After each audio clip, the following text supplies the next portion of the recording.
என்ன sister courier slip மட்டும் எப்போவுமே அனுப்புகிறதே காமிக்கிறீங்களே, ஆனால் எங்களுக்கெலாம் வந்து கிடைக்கவே மாட்டேங்குதே என்ன அப்படின்னு கேட்குறவங்களுக்கு ஆக்சுவலி என்ன அப்படின்னு பார்த்தீங்கன்னா, கிடைக்கும் தங்கங்களா இல்லைன்னு சொல்லலை. பட் இப்போ தான் நம்ம அடினியம் சேல் ஸ்டார்ட் பண்ணியிருக்கோம். ரெயின்லிலே ஆல்ரெடி கொடுத்துட்ருக்கோம். கிட்டத்தட்ட 3 வருஷமாக நம்ம இதை பண்ணிகிட்ருக்கோம்.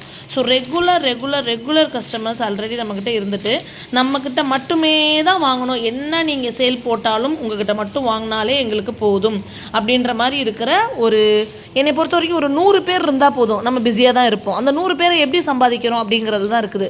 ஸோ புதுசாக இப்போ ஜாயின் பண்ண வரீங்க அப்படின்னா நான் என்ன சொல்கிறேன்னா, பேர் ஊரோடு வராமல் நீங்கள் வந்து ஜஸ்ட்டு என்னென்னலாம் இருக்கோ கேட்லாக் அனுப்புங்க அப்படின்னா என்னால் அனுப்ப முடியாது. அதுக்கு தான் நான் என்ன சொல்கிறேன்னா, கொஞ்சம் வீடியோஸாக பாருங்கள். நாட் ஓன்லி மை வீடியோ, நீங்கள் எந்த சேனல் ஃபாலோ பண்ணுறீங்களோ தொடர்ந்து நீங்கள் பாருங்கள். பார்த்துட்டு எப்படி சேல் போயிட்டுருக்கு என்ன சொல்கிறாங்கன்னு அதுபடி கொஞ்சம் ஃபாலோ பண்ணிங்கன்னா நீங்களும் வந்து வாங்கி பயன்பெறலாம். இந்த கம்யூனிட்டி போஸ்ட்டில் ஃபுல்லாக ஃபீட்பேக்ஸ் இருக்குது, பார்த்துட்டு வாங்க. ஃபோன் நம்பருக்கு